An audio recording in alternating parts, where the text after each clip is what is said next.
Welcome to Muddy River News this week, furnished by Harvey's. I'm Bob Goff. Maggie Strong of Me Strong Consulting is my guest today, and we're going to talk about the Community Needs Assessment. Welcome. Thank you. It's been in the works for about a year now? It has actually, well, it'll go along to 2 years now almost. Okay. And kind of where, I know the one thing that it was trying to, what was the needs assessment trying to find out specifically? So actually the needs assessment has been a thing that's been happening in our community for almost the past 10 years, led by the United Way and the health department and Blessing Health System. They all kind of got together and decided they needed to do this. And this last go around, they were able to hire me through a grant they received from the state of Illinois. And what we really do is what it says, community needs. We help identify what the greatest needs in our community are so that we can have that data and then better understand that so we can do something about it. Part of that, and it's been a big topic lately, has been the access to safe and livable housing. So did that community needs assessment kind of talk about what kind of housing that we needed and such? We didn't get into that amount of detail. What we did was we talked to folks who have experienced issues with housing. So beyond just the data that we originally got, the secondary data, we did focus groups with individuals who have experienced housing needs on both sides, and said, okay, what are the barriers to getting this housing? What are the issues that you're facing every day? And learned from them so that we could identify some things that we can specifically understand. And a lot of times this data leads to wanting to know more, which is the case in this. Right, because now we've got the Greta City County study that's kind of, so that's the next phase of this, Yeah, right? One of the things we identified is we don't know what we don't know here with the actual available housing. So we want to get some numbers around it so we can really identify then, okay, what is our goal here? And that's not just low income housing, that's all across the board. But, in terms of the overall community needs assessment, part of that was to find out how many families are actually living in poverty too, right? Absolutely. So yeah, one of the, three of the biggest needs that we've identified was one, the housing issue, poverty, which goes right along with that. We're seeing some ticks up in some of the poverty levels, and that ALICE, which is the acronym for Asset Limited Income Constrained. So these are folks who are above the poverty level technically, but it's still hard to live everyday life with the amount of, they're not able to make, purchases that they need potentially. So we are seeing those numbers go up in Adams County. Now we're not unique, but even more so now, we're seeing that with the inflation issues and all that. So how do we help folks in those issues really become more financially strong and stable? And that's... Well, and I think another part of that, again, this all goes hand in hand, because then the next part of that then leads into behavioral health and mental health. And we know that's a huge problem. Huge problem. And, we started this right at the middle of the pandemic with COVID-19. And so we also had to put a little note in everything that said a lot of what we're hearing here has been affected and by the COVID pandemic. Regardless of what you think of it, it was a reality that we all faced. And so we had to kind of identify that as a big factor. Yeah, I'm starting to wean myself away from the phrase "due to the pandemic," yes. which seemed to be like in every other news story we wrote for a long time. And again, we all hope we're getting past that, whether you have strains and variants and all that other stuff.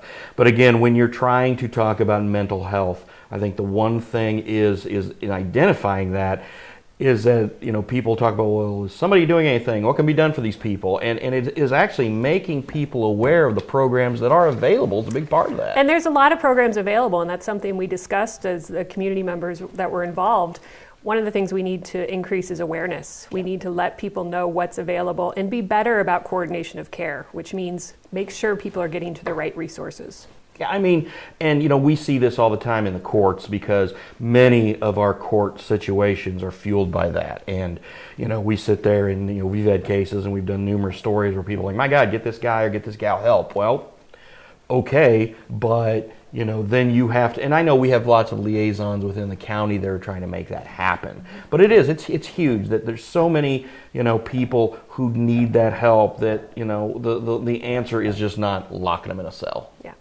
Absolutely. That substance use is part of that behavioral health, and we're seeing an uptick in those areas. So what can we do to kind of get ahead of that. So a lot of the things is looking at the kids, looking at their stable households, and how can we kind of get into the education system and stop things before they get too bad that we can't, easily stop them. And when you talk about that, the other thing that all kind of weighs into is when you look at the test scores and look at how kids are doing. And when those numbers start to drop, everybody wants to blame the schools or whatever. There's so much more that goes into that. Absolutely. If you have a kid who's come into school and doesn't have enough to eat at home, they're not going to be able.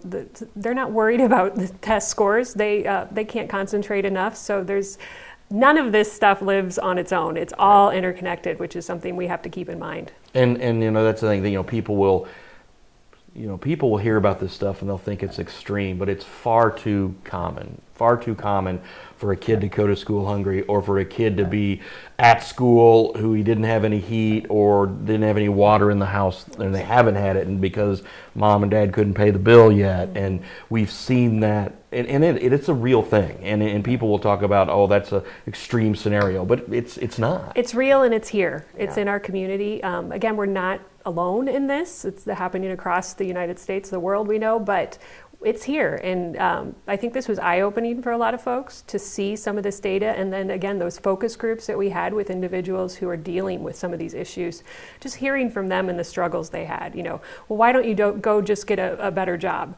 Well, I can't get a better job because I have to worry about my child care, and there's not enough child care. I also don't have the right transportation. There's so many barriers that folks are working through.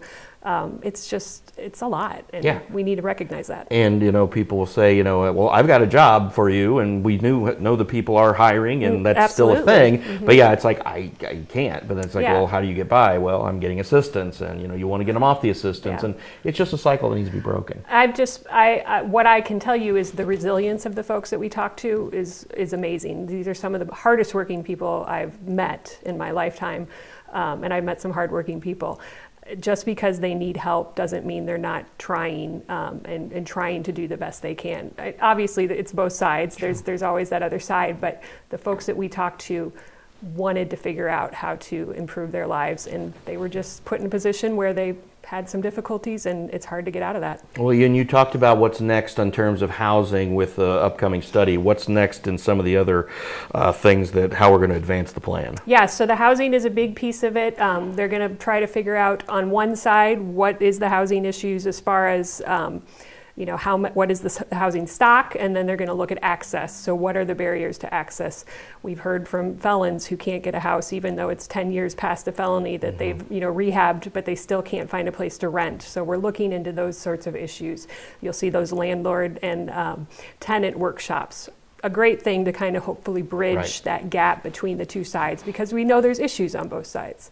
As far as the behavioral health, they're looking at doing some sort of mapping system so that we can show perhaps our police department, here's where you send somebody who needs help. So rather than just saying, we don't know what to do with you, go here or go to the hospital, ER department, that's a difficulty. We have seen people go to the ED that don't need to be there, or that's not the place they're going to get the best experience for what they need. How can we send them to the places that need to be? So that's one of the things that they're working on with behavioral health. And in terms of the Safe and Livable Housing Committee, when you talked about it, they've been doing these weekly programs lately, and that's the sort of thing that probably just going to take more of that, because and I haven't had a chance to make to one of those yet, but I was in the neighborhood and drove by and one of the first ones or whatever, and saw a pretty good crowd there. That's so great I think they're having great response to that. And they've been involved. This is not, this committee is not the same team, but definitely we've had involvement from them. The idea is not to replace anything that's already moving forward.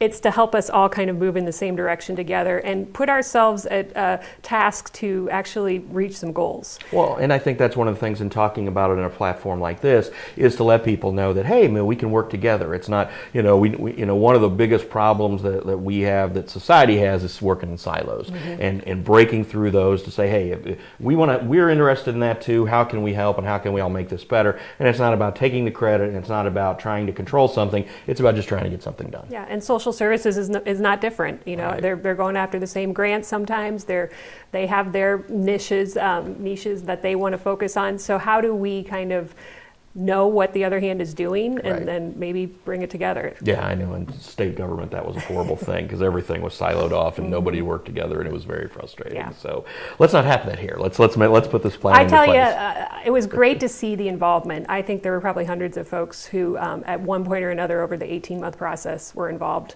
and we heard a lot of different perspectives, and we did hear a lot of people say, we need to start figuring this out together. It's not going to work if we don't do it together. All right, sounds good. Maggie Strong, thank you for your time. Thank you.